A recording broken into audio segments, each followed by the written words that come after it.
Besti, ndafonera boyfriend pakadaro nemwe mukadzi. I was like, what? Nyaya handi yangu nyaya ya Agnes. Welcome to my channel. The video is sweet but the story is sweeter. Inini, I'm a gaslighter. And I make sure I exaggerate things. I make you see things for a living. Shampagnita imonga tungwa mazoe. Mudiscovery launch. Inini ndinofara zvehondo kana muhope ndorwisa nevaroi.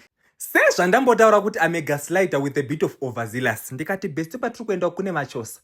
Ukaona murume wako watorwa nemachosa aadzoki. Zvakutoda munhu ane mudzimi akasimba nambuya unoroya. Vakasimbira muchiuno seonyene. Kunga vasingaendi kumago. Tagadzira tageza munhu achienda kuhondo unoenda wakagezazve. Nagasaki Hiroshima yedu munhu asina kugeza takageza na Mike Juju Cosmetics. Ndikaisa oil yangu kuti kana ndakubatwa ndinotsvedza. Munhu ngaaone glow. We glow for a living.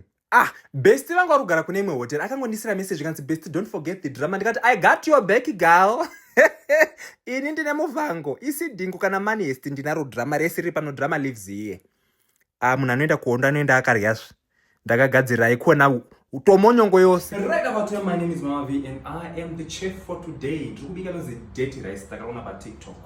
Azvinoti rice anogeza kandira rizubva sleep over. Stay tuned. Ini dambudziko randinaro ndine hakiros. If you touch my friend, you touch me too. I hotspot hate for a living.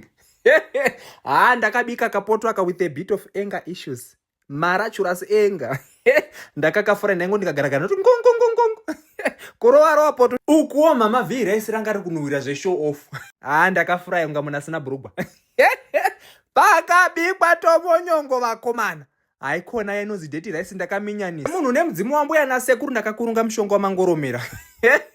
Munhu unogadzirira kuenda kuhondo. Zvinana mupurisa. Ndakazotozwa naakomana kuti Agnes wabuya korwisa nemukomana wake ari ega. Ndikati yaenda mudondotsoro. Mweya wadheraira wabata. Komanaka. Iye zvinarungonisana mavese kuti you want to break my home. Also you need to know that I'm pregnant. Yawe chichi ndikati hora tichimira ndiwe ndirwise zvikanzai we are okay now. Dzaira hadzipindirwi. Takazonga tongotamba sele tichidzoka kumba. Back home in peace. Thank you. Bye.